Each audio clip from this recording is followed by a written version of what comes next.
Hello, I am Jennifer Lynn Purcell, aka Ever-Changing Butterfly, bringing to you Living with an Invisible Learning Challenge, where we will discuss the challenges and triumphs of those with NLD. I don't know if you're a new listener or not, but I would like to share with you where I get most of my articles for this podcast. I've recently learned about a nonprofit that I would really like to help. It's the NVLD Project. In addition to doing research on NVLD and working to get it back on the Diagnostic and Statistical Manual of Mental Disorders, that is the DSM, they provide support groups for those with NVLD. You can find the NVLD Project at www.nvld.org. All proceeds from this podcast and the ads will go towards the NVLD Project. I will include the link for this in the description of the podcast. Please go to livingwithnld.com to learn more about my podcast. Also, I would like to announce that I now have created a YouTube channel for this podcast. I will post the link for this in the description for you.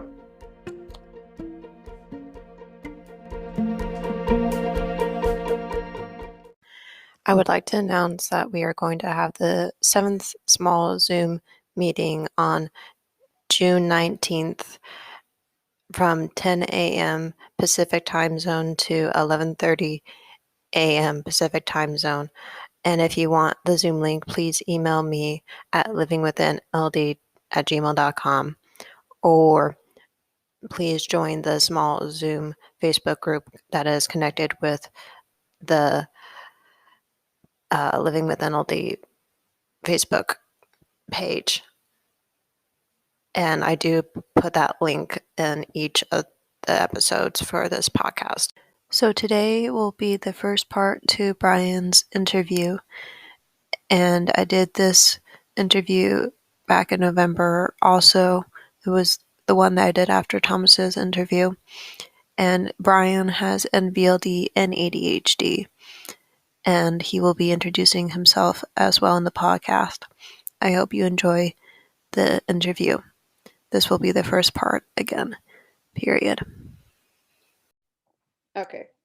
So, good afternoon.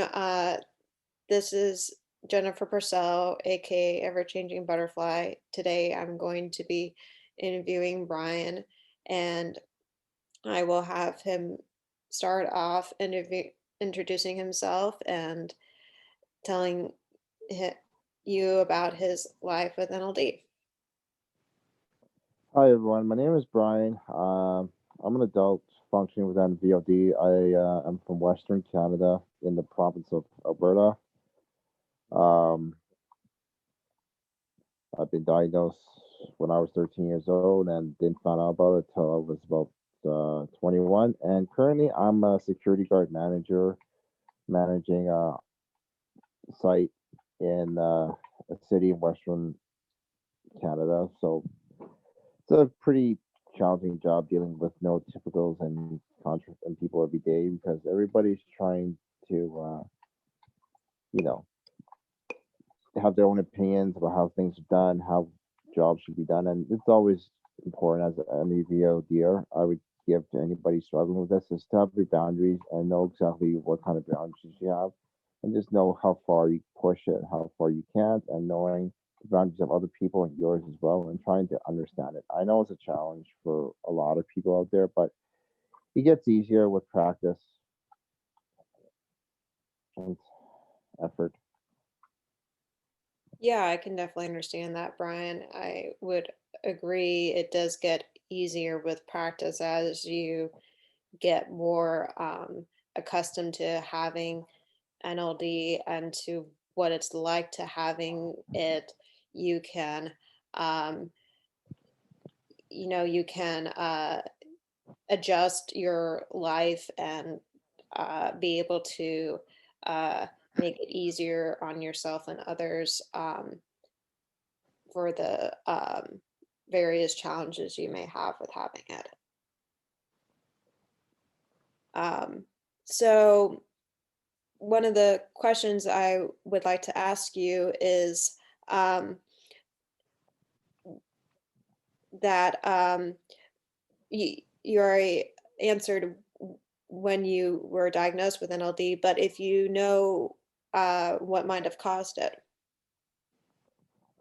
Personally, I do not know what actually caused it. I know it's probably a birth defect, one way or not or the other. Like I knew that I always struggled with social skills ever since I was very young in elementary school. Like I would just talk and not know, for example, the right time to talk, when to talk, and the appropriate time to ask the questions. And Mm. also had issues with knowing and understanding boundaries at a very young age. I also struggle a lot with. I come from an immigrant family, so my parents who speak Vietnamese, so I struggle with balancing and juggling both languages, speaking Vietnamese at home and English outside in the public school system. So that was a struggle for me. Mm.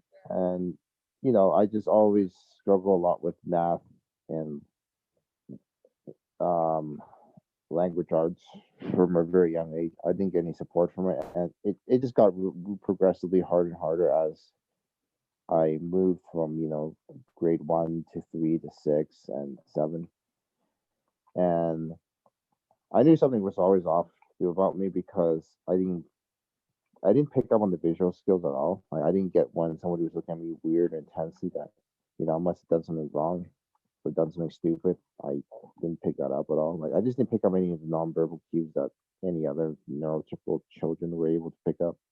So that was kind of like my first indication that okay, maybe something was off. And I also struggle a lot with ADHD as well. So I got medicated early, I think in grade 6 on Dexatrin with it, and that was a big struggle for me. It still is as an adult, so sometimes I have to take my medication in Mm. order to work and organize. Because if you're working in management position as in anything, you need to be organized. Because if you don't, you're gonna ruin your reputation and the reputation of your company that you work for. So being very organized and being on top of things is very important when it comes to managing in my job and my field. Yeah, But that yeah, that would make sense that you would want to be organized in your field and with being a security officer. And I can definitely relate to what you were saying about having challenges with math and language arts because I remember when I was in school, I would, when I was trying to do math, I would usually wind up crying because it was so hard or being very frustrated. And that would happen with language arts too, because it would take me it would take me a very long time to do it. And um, I I was diagnosed when I was 19 with NLD, and it I think for a while I knew something was off too. I think I became more aware of the fact that something was off when I was in high school because I started to compare myself more to my older brother, and I would see that things were easier for him that weren't so easy for me, and I would be wondering why that was true. And I I know when I used to try to write an essay, um, it would probably take me an hour just to try to write a couple sentences. And um, now that I've worked really hard on that, it's a lot easier. And I definitely have to thank my mom for that because she helped me with that. And you know, it's difficult. So I can definitely relate to what you were saying about those two subjects. You were kind of already answering this question, but if you want to answer it some more, how do you feel about having NLD? And I think you also said you have ADHD. yeah. So it's challenging. Like I said, I have to be on medication for my ADHD, so that kind of balances out my problem. My NVLD, it's still a challenge as an adult because when you grow up as adults, there's a lot of complex visual, spatial, and complex social interaction you have to be around people because when you work in any kind of professional field or jobs, there's certain kind of like behaviors that are expected of you. Mm-hmm. And sometimes I like still have a little bit of like immaturity when it comes to certain behaviors. Like still not as bad as before, but a little bit here and there of knowing when to ask the question, when not to, and knowing when to most importantly drop the question so that people don't get um, irritated or frustrated with you, and moving on and just knowing when to like, okay, this is not appropriate time to ask a question and just work on it. And I still struggle a lot socially because sometimes, I'm still single and I want to get married eventually. Like I'm 34 years old, turning 35 in a couple months, and it's still a struggle for me to try and find, you know, uh, a relationship, long-term relationship. That's what I really want and do. And trying to find like meaningful employment because I feel like I'm currently underemployed for my skill. But don't get me wrong, I'm still happy that I'm employed. At least I'm still able to, you know, work and earn a living and be independent. I know there's quite a bit of NVLDers out there that are, in their mid 30s and even up to the 40s and 50s are still struggling to just like, maintain independence, which is very important to me. Like that's the reason why I try to work hard to deal with my NVLD as best as I can because I want independence. I don't want to have people telling me what to do to, treat me as if I'm an adolescent. I don't really want that at all. I want my own independence. I want to be my own functioning adult, doing my own life, living my own life because I don't know, but it sounds like you got a good family that supported you with your issues, Jennifer. But for me, I never did. Like, I had to be independently on my own, and my family. Let's just say the where how I was raised was not very good, and I still like bitterness, frustration, and anger and resentment towards my family that I'm trying to work on, and it's just part of my mental health that is kind of like independent of my NVLD that I'm currently trying to work on. So that's very important to me. And the hardest part about being an adult is just trying to control your emotions sometimes because sometimes it's very frustrating and stressful because I'm dealing with a lot of situations throughout the day, on my job, and a lot of emotions arise, and it's hard. Sometimes I'm not the best, sometimes I'm okay at it, but it's hard to try and you know have those frustrations of emotions popping up and trying your best to learn how to regulate them. And it still is.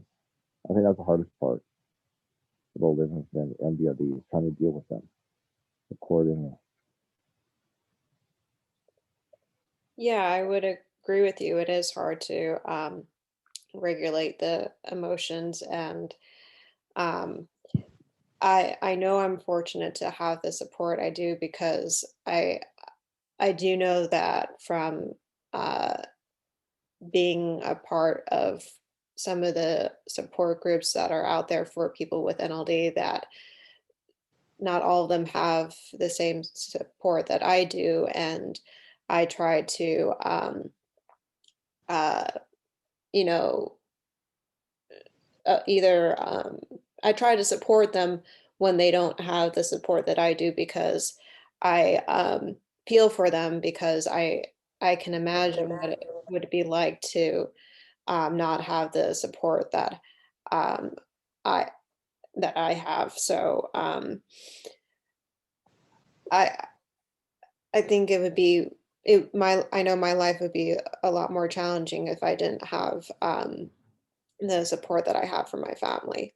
Um, but like you were saying, it's definitely challenging with the social cues and knowing when to ask a question and the timing for that. I know I struggle with that too at work where, if I want to ask a question, sometimes I don't have the right timing for that. And I think I think I might be getting a little bit better at that, but sometimes it's hard to tell. um, and so I can definitely relate to that. And um, it is frustrating with the challenges because, like with the visual spatial, I know for me that one is, I would say that one's a big one for me with driving because um, I have a hard time feeling where my body is in the car. And especially like when I try to go park my car in a parking space, and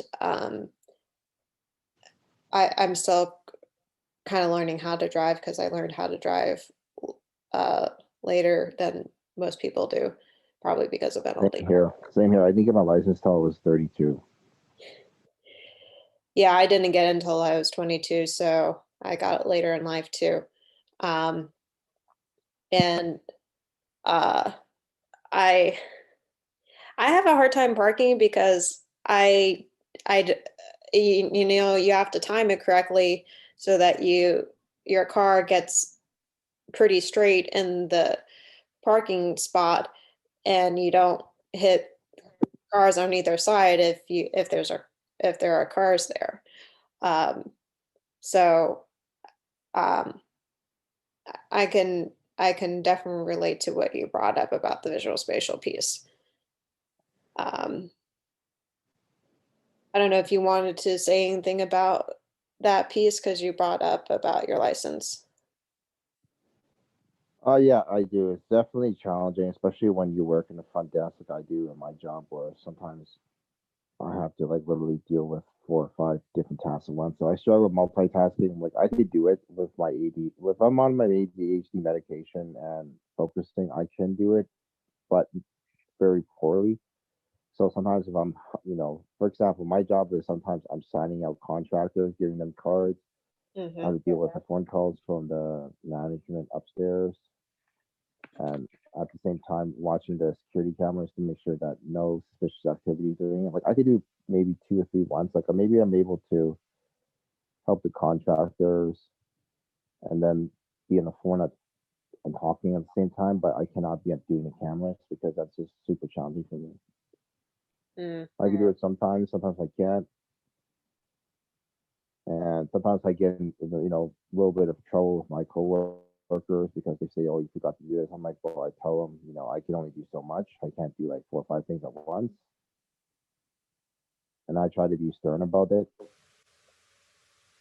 And as long as like the one thing I find that helpful with those visual spatials, as long as it's not like a big mistake where it's where it's not going to cause a lot of like security breach from my job, then I'm fine. Because I find that even neurotypicals struggle with multitasking because they can only hold so much information in their head too as well before they start struggling. So I think it works out for everybody. It's just that I think you maybe as an NVLDer, it's just maybe a little bit more struggle, like what you brought back with your brother, with being a neurotypical than we are because we're limited in how much visual processing information we can hold. Am I asked Jennifer, when you're doing anything visual spatial, do you feel really mentally drained very quickly that you have to take like a long break before you can come back and start it over again?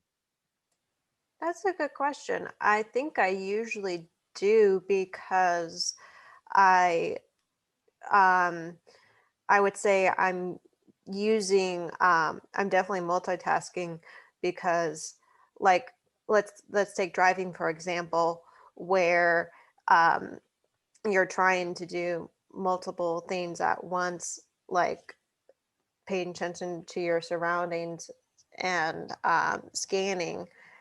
And I know when I when you're doing that, you're using you know you're using multiple senses at once, and so for me, I would say yeah, I would have to take a break and then um, to be able to come back to driving and do it again. Um, I know for me because during COVID, I personally haven't been driving my car a lot. I've just been um, if I have been driving, I've been carpooling with my parents. So I would say that's probably why driving has been uh, more challenging for me. So when I do drive, I've been just driving in parking lots just to try to get that skill back. No, it makes sense. I do that too. So since I got my license, I never really practiced driving. I just kind of put in the back threshold personally. So it's probably some skill set I need to brush up on. Yeah, I've been trying. Yeah, I've been trying to do that too with COVID, and it, I feel like I have to relearn it because I hadn't been driving since March when COVID started, and um, when I was trying to drive, and my mom was helping me, um, she I just felt like I was starting all over again, because I was even asking basic questions about like which side of the road I had to be on in the parking lot. And I'm like, I feel like I should remember this. I was just felt so stupid for asking that. No, um, that's okay. You're just learning. So one thing that helps me with that, Jennifer, is watching where the cars are going. All the oh, cars. right. Yeah. So they're going up, then you just kind of follow them. They're going down, you kind of follow them. And then there's arrows on the road where they tell you where you can and cannot go. Yeah, that's a good suggestion. And I think what was tricky for me was most of the parking lots we would choose wouldn't have many cars in them because she was trying to make it be easier for me because um, I've actually been in a couple car accidents myself, and I don't want to get in any more of them. Um, and I've been very lucky in the ones that I've gotten, and nobody's gotten hurt. Um, so uh, we've been, trying to be very safe in where I'm driving because of that. So No, it makes sense, which is why, well, I haven't been driving, like I said, because my issue right now is financial. Like that was one of the main reasons so far. But I'm pretty confident in my abilities. If I start driving again, I could do it. I just gotta like start off small and just drive around my community, and then if I feel like my skill sets are good enough, I can start expanding to driving around across the city. So, but right now I'm just currently using public transportation to get to and from work. Is that how you're getting to work, or are you just carpooling from mother to and from work? So I actually I work at the same place my parents do, so I just carpool with my parents to get to work. Oh, you work for your parents? Yeah, I do work for my parents. Oh, okay. That's great. At least that's less pressure on you because then you know how to work around your parents and deal with them, or you have to deal with staff members underneath them as well. Right. It is less pressure because I'm I'm fortunate where because of COVID, our staff is way less than it used to be, and where I'm able to, um, I'm probably where one of the few people with NLD where I'm able to have a place where uh, I have people that know the people that I work with know I have NLD because because they're my parents, and um, so they're able to help me at work if if I run into a challenge there because of NLD, which I which I've learned in the past 5 months I've been working there full time has been has been a blessing. Um, so uh, that's not always true for people with NLD. So um, that No, is unusual. no, And go ahead. no. You go ahead. Sorry. Okay, I was just gonna ask you um, if you have any support from maybe some friends that you might have in your life. To be honest with you, as you grow up older, like once you reach your 30s, most of your friends that you know kind of have their own lives because majority of people I knew, they're married and have kids and have their own lives. So no, so I kind of really don't really have a lot of support. I have support through other groups that I attend, and sometimes a little bit of the NVLD group. But like I said, with the NVLD group, sometimes you got to be super careful about which NVLDer you want to meet and Hmm. be in your life because I have mix of both. I have met NVLDers that actually took advantage of me that really shocked the hell out of me and got me upset because I thought that we're all in this together, kind of like the COVID slogan where you kind of know what it's like to be taken advantage of and be used and manipulated. But unfortunately, there's unVLDers out there that take advantage of other unVLDers too. My own experience, and there are some that are just have more severe underlying conditions with their NVLD on top of their NVLD that makes it challenging to be around them. And sometimes there's NVLDers that just struggle with just basic social cues that makes it a challenge to be around them too. I don't know if you ever had struggles with being around other MBAs like I have, but I find like, you just gotta know who you could mingle with in the community, like any other social skills. You just gotta know, if the other MBODers are in kind of like in the same kind of life experience as you. Like for example, me and you are both working adults. We're not living at home playing video games like some MBODers I know that are and still functioning like as a teenager. So that's one example. Yeah, I think for me, I I can relate to what you were saying, where I just have been getting to know people with more people with NLD because of the podcast, and I love that that is happening because before I created the podcast, I really didn't know anybody else who had NLD except for myself, and so I felt alone because of that. Um, and I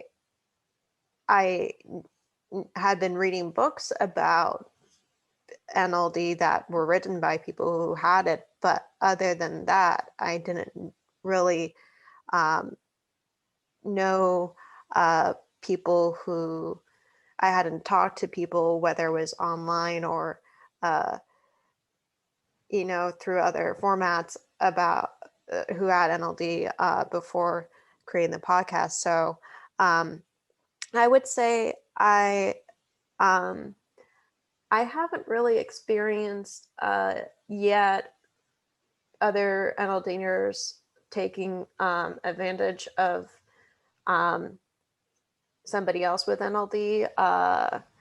So I guess I've been lucky with that.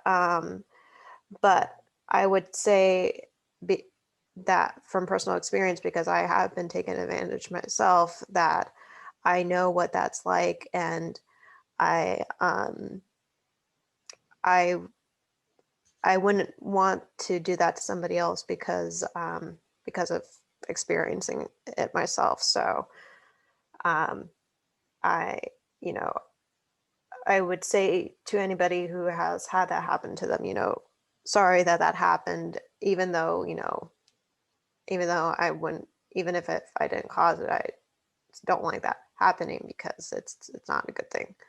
So, I can, like you were saying with the social cues, that does definitely make it harder for people to communicate or interact with each other because that can get in the way of interacting with people. Um, and uh, Again, I'm fortunate that I have so, that I do have support with my friends, but and I also am kind of educating my friends about NLD because they most of them are willing to listen to the podcast when they have the time to, and I appreciate that they do that because they're busy, they have busy lives too with working, and they they take their time to be able to listen to the podcast. So I appreciate that they do that because it not only helps me out, but it helps other people out who have NLD and neurotypicals, because then they learn more about NLD and they create more awareness in their life about it. Yeah, so I'll just tell you from my own experience. I'm just saying not all of it's bad. It's a bit of anything, like anything in life. Being on the NVLD community, I've been on it for like last 6 years, so I have a lot of experience. Is you have your ups and downs, you have good and bad, and you have a lot of people. You just got to be very, very wary of NVLDers that you got to let in your life, like anything else, and just try to be aware of like what your boundaries are and try to reinforce it, just like going back to reinforcing your boundaries with people, families, just in general. Yeah, I would say it is good what you're saying, to be careful about your boundaries and to reinforce them, because you're right that sometimes people do bad things to each other, and sometimes they do them, intentionally or unintentionally, and you want to be able to be prepared for it, and be able to stand up for yourself when that happens, because then you can respond to it better than you would if you didn't if you weren't prepared for it. So I definitely agree with you that you want to be able to be cautious when you're interacting with people online. Yeah, I agree with that. And you understand people. This is the hardest part about having NVOD is trying to understand that what your perception of right and wrong is and what other people's perception of right and wrong is. Everybody has different opinions of what their right and wrong is, and that's the hardest part. Is trying to be like, okay, for Right. example, like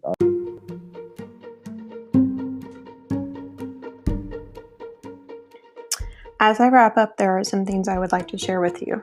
I do have a website for this podcast. It is called livingwithnld.com. I also have a Facebook and Instagram page for this podcast. It is called Living with NLD. I will include the links for those in the description. In conclusion, I would like to hear from my audience. If you know individuals with NLD that I could interview for this podcast, please email me at livingwithnld@gmail.com. What are you interested in learning about NLD? I know I'm not an expert, but I do know I have the living experience of having it. I would like you to practice journaling about your gifts and differences. Also, see if there is a way that you can make that difference become easier for you to do than it originally was. Thank you for listening today, and please go to my YouTube channel and subscribe to it. Thank you. Bye.